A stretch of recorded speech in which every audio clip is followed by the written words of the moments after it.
سلیم کا تو پتہ ہی ہوگا، جنہوں نے لکی ڈیئر کو دعا کروائی تھی. میں ان کی چھوٹی سسٹر ہوں. سائمہ کی سسٹر ہے، لکی ڈیئر کی سسٹر ہے؟ سائمہ کی سسٹر. اچھا آپ سائمہ کی سسٹر. ہاں. اور علی اکبر بھی ہیں میرے بھائی، وہ بھی آئے ہوئے ہیں دعا سیشن میں، انہوں نے بھی دعا کی ہوئی ہے. اچھا، باجی سے پہلے میں نے دعا کی تھی. میں بس کافی پرابلمس میں تھی. پرابلمس تو اب وہ لگتی ہیں کہ ہے ہی نہیں. سر مجھے اتنا اچھا بولنا نہیں آتا جتنا یہاں سب کو آتا ہے. نہیں بولنا یہاں کسی کو نہیں آتا، یہ دل سے بس جو میری دل میں ہوگی بات میں وہی کروں گی. وہ دل ہی بولنا ہے. ہاں جی. تو سر مجھے ڈپریشن تھا، انزائٹی تھا، اور میرے شولڈرز بہت بھاری رہتے تھے، اور میرا بی پی لو رہتا تھا. ایون دن کہ جب میں نماز پڑھتی تھی تو نماز میں بھی میرا بی پی لو ہو جاتا تھا. تو مجھے یہ ڈاکٹر پہ لے کے جاتے تھے میرے ہسبینڈ، تو وہ ڈاکٹر کہتے تھے کہ ان کو یہ تو نارمل ہے. اور جبکہ میں ایسے ہوتی تھی کہ میں بس مرنے لگی ہوں، بھی مجھے کچھ ہو جائے گا. وہ کہتے تھے ان کو کچھ بھی نہیں ہے، کہ نارمل ہے. تو خیر کافی ہاسپٹلز میں ان کو لے لے کے پھرتی تھی، ان کا حوصلہ انہوں نے مجھے برداشت کیا. تو بس اور اس کے علاوہ عصر اور مغرب کے درمیان میری بہت طبیعت خراب ہوتی تھی. اچھا. اور سر مجھے ڈر بھی لگتا تھا، اور میں بہت جگہوں پہ گئی ہوں، بہت جگہ کا میں نے پانی پیا. شادی سے پہلے بھی، شادی کے بعد بھی. میری شادی کو 13 ایئرز ہو گئے ہیں، اور میرے 2 بچے ہیں ماشاءاللہ، ایک بیٹی ہے اور ایک بیٹا ہے. تو بس وہ شادی سے پہلے بھی جن بزرگوں کے پاس گئی، انہوں نے یہی کہا کہ جادو ہے، جنات ہیں، کسی نے کچھ کیا ہوا ہے. یہ جو آپ کی کیفیت ہوتی ہے؟ ہاں جی. نہیں سر اور بھی پرابلمس تھی کافی. کبھی کچھ ہو جاتا تھا مجھے بیٹھے بیٹھے، کبھی کچھ ہو جاتا تھا. اور اصل میں وہ جو آپ کے گھر والوں میں جو تھا نا، جو کسی کو سر درد ہو رہی ہے، آپ اس کے پاس بیٹھتی تھی، آپ کو سر درد شروع ہو جاتی تھی، وہ ٹھیک ہو جاتا تھا. جی. کچھ نے کوئی پٹھا سیدھا کام کیا ہوتا تھا، آپ کو تکلیف درد شروع ہو جاتی تھی. آپ جی. کو ہاسپٹل ڈاکٹر کے پاس وہ کہتا کچھ نہیں ہے، اس کو نہیں آپ لگے ہوئے. ٹھیک ہے سر آپ کو کیسے پتہ چل گیا؟ تو آپ تھی قربانی کا بکرا، تو وہ سارا کچھ آ جاتا تھا آپ پہ. ٹھیک ہے. اور گھر والے الٹا ٹھیک ٹھوک ہو کے، انہیں پتہ نہیں ہوتا تھا یہ آپ کی وجہ سے ہو رہا ہے، تو وہ الٹا آپ کی کلاس لیتے تھے کہ ڈرامے کر دی، کچھ نہیں گئے. انہوں نے کہا کڑی بیمار شمار ہے، بیاہ. ٹھیک ہے. کیونکہ ڈاکٹر یہ بھی مشورے دیتے ہیں کہ بیاہ کرو ٹھیک ہو جائے گی. اب آگے چلے گئے. ان بیچاروں کی شامت آ گئی. سر میرے ہسبینڈ کا بہت حوصلہ، وہ مجھے برداشت کرتے ہیں. اللہ میاں نے بندہ اسی طرح کا رکھا ہوتا ہے آگے. پھر اس کے بعد جب میری شادی ہو گئی تو پھر یہ نہیں کبھی سوچا تھا کہ یہ عصر اور مغرب کے دوران طبیعت بھی خراب ہوتی ہے؟ سر مجھے یہی پتا تھا کہ یہ نا کوئی جنات ہوتے ہیں، کیونکہ مجھے یہی بتایا گیا تھا. مجھے ہر جگہ پہ یہی کہا گیا تھا کہ اس پہ کوئی ہوائی چیزیں چھوڑی گئی ہیں، اور کوئی جادو ہے، جنات ہے، کسی نے کچھ کیا کرایا ہے. تو میرا دھیان ادھر ہی جاتا تھا کہ یہ کیا ہے. لیکن تھوڑا امی ابو کی طرف سے تھوڑا بہت پتا تھا کہ یہ سارا سسٹم ایسے ہے، لیکن سر مجھے اتنا نالج نہیں تھا. کیونکہ جب میری شادی ہوئی تھی تو شادی کے 6 منتھس پہلے میری امی دنیا سے چلی گئی تھی. اور امی ابو کی لائف میں ہی مطلب کہ کافی میں نے پرابلمس دیکھی ہیں، چھوٹی ایج میں کافی پرابلمس دیکھی ہیں. اور میں ہوں بھی گھر میں سب سے چھوٹی. ماشاءاللہ ہم 9 بہن بھائی ہیں، اور میں سب سے چھوٹی ہوں. تو بس شادی کے بعد بھی یہ مجھے کافی جگہ پہ میرے ہسبینڈ مجھے لے کے جاتے رہے ہیں. ایون دن کہ میری ساس بھی کہتی تھی کہ اس پہ نا کچھ ہوا ہوا ہے، اس پہ کچھ ہے، اس پہ ہوائی چیزیں آ جاتی ہیں، اس پہ کچھ عاشق ہو جاتا ہے. ہاں عشق تو تھا تو عشق کی اس پہ کچھ عاشق ہو جاتا ہے، اس کو نا کہیں چیک کرواؤ. تو یہ جب مجھے لے کے جاتے تھے تو وہ یہی کہتے تھے کہ ان پہ ہوائی چیزیں، ان پہ کسی نے کچھ کیا کرایا ہے. سر وہ سارے بہت پیارے لوگ تھے جن کے پاس میں گئی. وہ انہوں نے جو بھی مجھے پڑھنے کے لیے دینا میں نے پڑھنا، اور ٹیمپریری مجھے فرق پڑتا تھا، لیکن میں پرماننٹ ٹھیک نہیں ہوتی تھی. یعنی وہ تعویذ پیے میں ٹھیک ہو گئی، اور جیسے میں نے چھوڑے مجھے پھر وہی پرابلم سٹارٹ ہو گئی. تو میں کہتی تھی یار اتنے لوگ ہیں، یہ سارے جن بھوت مجھے ہی چپکنے ہیں، یہ سارے میرے پاس کیوں آتے ہیں؟ یہ میں بہت سوچتی تھی. پھر میں یہ سوچتی تھی شاید میں نا فیشن بہت کرتی ہوں، شاید میرے نیلز بہت لمبے ہیں، میں بال کھولتی ہوں، میں فیشن بہت کرتی ہوں، پینٹس پہنتی ہوں، تو اس وجہ سے میرے پیچھے یہ چیزیں آ جاتی ہیں. میں اچھی نہیں ہوں، میں بہت بری ہوں، میں نماز نہیں پڑھتی، یا میری حرکتیں ایسی نہیں ہیں. تو مجھے نا میرا دھیان اس طرف جاتا تھا. پھر خیر ایسے کرتے کراتے مجھے ایک بہت پیارے بزرگ ملے جو میرے بھائی نے مجھے بتائے. ان سے میں بیعت بھی ہوں. ان کا نام ہے صوفی محمد ندیم اشرفی. اور وہ سلسلہ سر اس میں یہ بھی ہے چشتیہ اور قادریہ سلسلہ ان کا. تو انہوں نے مجھے کہا کہ آپ نا بیعت لے لیں. پھر میں نے ان سے بیعت لے لی.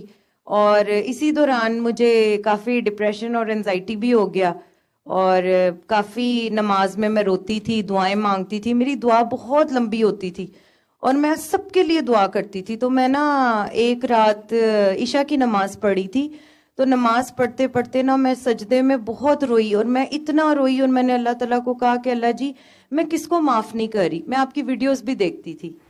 تو میں اللہ تعالیٰ کو کہہ رہی تھی اللہ جی میں کس کو معاف نہیں کر رہی. میں نے سب کو معاف کیا, مجھے بتائے میں کس کو معاف نہیں کر رہی. آج مجھے بتا ہی دے میں کس کو معاف نہیں کر رہی. تو سر میں رو دھو کے ہٹی تو موبائل پکڑا اور میں نے میسج کیا ٹک ٹاک پہ کہ میرے لیے دعا کریں.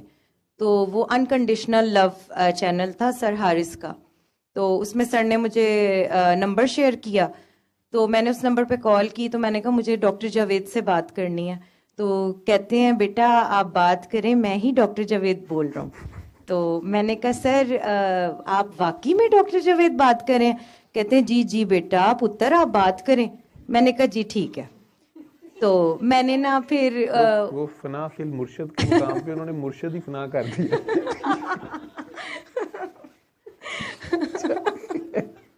ٹھیک ہے, ان کے مرشد کے بھی یہی کام ہے. میرا چینل رن کر رہے تھے. سید بادشاہ کھا پی سکتے ہیں جی. اچھا, تو انہوں نے پھر مجھے کہا کہ بیٹا آپ کو کیا مسئلہ ہے. میں نے ان کو بتایا کہ سر میں نے اس طرح بھی رو کے اللہ سے دعا مانگی اور میں نے کہا ہے کہ میں کس کو معاف نہیں کر رہی. تو مجھے کہتے ہیں آپ کو کیا مسئلے ہیں. میں نے ان کو بتایا کہ مجھے اس طرح ڈپریشن انزائٹی ہے اور مجھے سٹمک ایشوز بھی ہیں, اور مجھے بیٹھے بیٹھے نا میرے شولڈرز بھاری ہو جاتے ہیں, اور مجھے عصر مغرب کے درمیان بھی میری طبیعت خراب ہوتی ہے, اور مجھے بی پی بھی لو ہوتا ہے. تو انہوں نے مجھے کہا کہ میں نے ان کو بتایا کہ اس طرح میں نے بیعت لی ہوئی ہے اور اس طرح ان کا نام ہے. تو مجھے سر حارث کہتے ہیں کہ بیٹا آپ اپنے ہسبینڈ کو معاف کر دیں. سر میرے فائنینشیل ایشوز بھی تھے. تو میں نے کہا اچھا میں ہسبینڈ کو نہیں معاف کری. کہتے ہیں جی پتر آپ ان کو معاف کر دیں. تو میں نے کہا جی میں نے معاف کیا. تو مجھے کہتے ہیں چلیں پھر دعا کرتے ہیں. پھر انہوں نے مجھے دعا کروائی.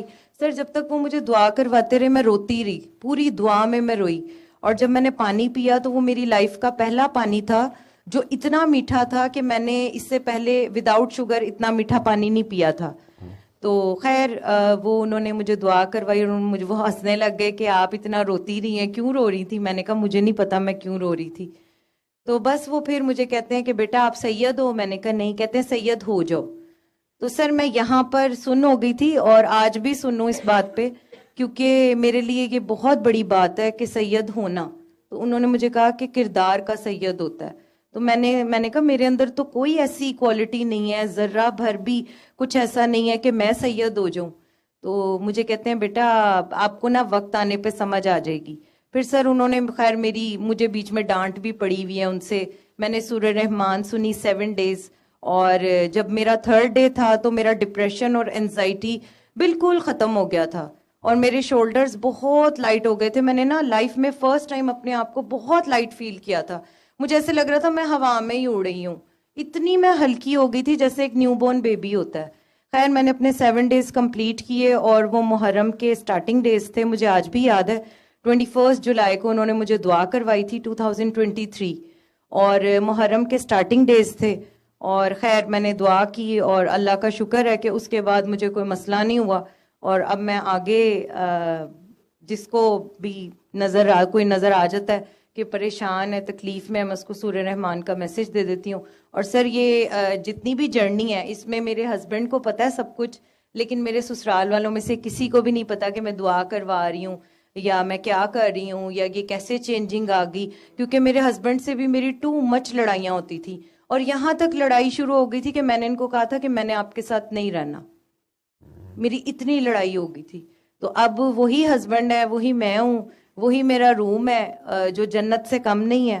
اور آپ کی ویڈیوز دیکھتی ہوں, آپ سے بہت کچھ سیکھا ہے. سر حارث نے مجھے بہت بار ڈانٹا ہے اور ان کی ڈانٹ نے مجھے سیدھا کیا, ورنہ میں سیدھی نہ ہوتی. یہ سارا کمال اللہ کا تو ہے ہی. سر حارث کا بھی ہے, سر آپ کا بھی بہت اہم رول ہے, کیونکہ میں نے آپ کی ویڈیوز سے, آپ کی باتوں سے بہت کچھ سیکھا. اور جب میں آگے کسی کو دعا کرواتی ہوں تو وہ سارے وہی لائنز ہوتی ہیں جو آپ ہم سب سے کہہ رہے ہوتے ہیں اور میں آگے سب کو کہہ رہی ہوتی ہوں. آٹو پہ بول رہی ہوتی. جی. اور سر مجھے جب میں اب دعائیں کرواتی ہوں نا تو مجھے کافی لوگ کہتے ہیں آپ ڈاکٹر جاوید صاحب کے ساتھ ہوتی ہیں. میں کہتی ہوں نہیں, کہا کرو وہ میرے ساتھ ہی ہوتی ہے. اس میں کوئی شک نہیں ہے. تو یہ صرف کھانا ہی کھاتے ہیں یا آپ بھی کھاتی ہیں؟ سر میری ڈائٹ بہت کا کم کیا ہے. راز ہے؟ آپ کھانا بنا کے کھانا بھی پکاتی ہیں؟ اچھا. نہیں سر, یہ فوڈ ولاگر ہیں, تو یہ کھانے کی ویڈیوز بھی بناتے ہیں اور یہ خوب کھانا کھاتے ہیں. اور میں سر شروع سے ہی میری ڈائٹ کم ہے, میں شروع سے ہی ایسی ہوں. ان کی دعا کھانے پہ ہی ہوتی ہے. نہیں, وہ مجھے بار بار یہ احساس ہو رہا تھا کہ آپ اتنی کیفیت والی ہیں یا کیفیات سے گزر رہی تھیں, تو اس میں گھر کے کام کرنا اور کھانے پکانا کافی مشکل کام ہوتا ہے. جی ذرا ڈیفیکلٹ ہوتا ہے. تو میں کہ ماشاء اللہ کافی کی صحت ٹھیک ٹھاک ہے, میں دیکھ رہا ہوں. سر آپ انہی سے پوچھیں کہ میں کتنے کام کرتی ہوں یا نہیں کرتی, یہ تو یہی بتائیں گے آپ کو میرے بارے میں. نہیں, آپ کام آپ اگر دعا کرا رہے ہو اس کا مطلب ہے آپ کچھ کرتے ہی ہوگے. تو پھر یہ نہیں سمجھ آئی کہ یہ عصر اور مغرب کے درمیان طبیعت کیوں خراب ہوتی تھی؟ سر حارث سے میں نے پوچھا تھا تو انہوں نے مجھے ایک آنسر دیا تھا. تو مجھے انہوں نے کہا تھا کہ بیٹا حضرت امام حسین علیہ السلام کی شہادت عصر اور مغرب کے درمیان ہوئی تھی. تو انہوں نے مجھے کہا تھا کہ اس وجہ سے نا آپ کی طبیعت خراب ہوتی ہے. سر میں رش والی جگہ پہ چلی جاؤں تو میرے شولڈرز اتنے بھاری ہو جاتے ہیں کہ نا مجھے ایسے لگتا ہے کہ نا میرے شولڈر پہ نا کسی نے پیچھے بہت بڑا نا ایک گولا رکھا ہوا ہے, ہوسٹ کی گولی والا, اس میں سے آگ نکل رہی ہے. وہ ٹھنڈک بھی نکل رہی ہوتی ہے اور آگ بھی نکل رہی ہوتی ہے. لیکن جیسے ہی میں وہاں سے نکلتی ہوں, گھر آ کے دعا کرتی ہوں, میں نارمل ہو جاتی ہوں. سم ٹائم تو دعا کے بغیر بھی نارمل ہو جاتی ہوں. اور سر کچھ ایسی جگہ ہیں وہاں پہ جا کے مجھے بہت گرمی لگتی ہے. وہ کون سی جگہ؟ وہ رش والی, وہ ایک مال ہے, وہاں میں جب جاتی ہوں مجھے بہت گرمی لگتی ہے. یا جہاں جیسے شادی کی جگہ ہے, جہاں جی رش لوگ زیادہ ہوں گے نا, وہاں طبیعت آپ کی خراب ہو سکتی ہے. وہ پانی کی بوتل ہاتھ میں رکھا کرو اپنے پاس, پانی تھوڑی تھوڑی جی میں پانی پیتی ہوں. پانی رکھا کرو, لکڑی کا پھٹا رکھ لیا کرو, وہ ساتھ رکھا کرو.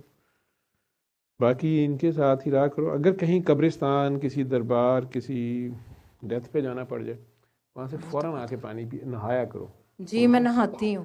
اور اوائڈ کیا کرو, مجبوری ہو جانا تو چلے گئے, نہیں تو ایسی جگہوں پہ جہاں ابھی خاتون شلا میں ہے جیسے, میں نہیں جا سکتی, طبیعت خراب ہوتی ہے سر میری بہت طبیعت خراب ہوتی ہے. اف, اسے کہتے ہیں سوتک والی جگہ. تو یہ وہ لوگ پھر تہمات میں پڑ جاتے ہیں.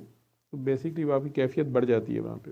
وہ آ کے فوراً نہا لیا کرو پانی. اگر جیسے اب آپ کی بہن ہی ہے یا آپ کی کوئی جاننے والے قریبی رشتے دار ہو تو جانا تو پڑے گا مبارکباد دینے یا کچھ کرنا. جانا پڑے تو بس تھوڑی دیر جائیں, بیٹھے اور آ جائیں. کی طبیعت خراب ہوتی ہے, ٹھیک, اس کا حل اتنا ٹھیک ہے. باقی جو تب روحیں اکٹھی تھیں, ٹھیک ہے, کائنات میں ادھر تو وہ 72 کھڑے تھے, لیکن اگر پوری دنیا کے اناؤنس کیا جاتا ہے کچھ, تو جو لوگ حق پہ کھڑے ہوتے ہیں وہی آگے, جو چینل ہے وہ آگے آج بھی وہی رہے. ٹھیک ہے, وہ ایسے ہی ہے. سر جب میں نے آپ کو فرسٹ ٹائم دیکھا تھا نا, آج سے کوئی 3-4 سال پہلے میرے سامنے نا آپ کی ویڈیو آئی تھی, تو جب میں نے آپ کو دیکھا نا تو میں ایک دم رکی اور میں دیکھتی ہی رہ گئی, کیونکہ آپ کی نا کافی ریزمبلنس میرے فادر سے ہے, کافی ساری. تو میں آپ کو بس دیکھتی ہی جا رہی تھی, اور جب میں آپ کو سنتی تھی نا اس ٹائم پہ, تو میں ہینڈ فری لگاتی تھی اور میں سنتی تھی اور میں سو جاتی تھی. تو پھر میرے ہسبینڈ ہی آ کے وہ ہینڈ فری نکالتے تھے, آپ بول رہے تھے, مجھے نہیں کچھ بھی پتا ہوتا تھا کہ آپ کیا کہہ رہے ہیں, میں سوئی ہوتی تھی. خیر موج ہوگی کہ آپ کے آگے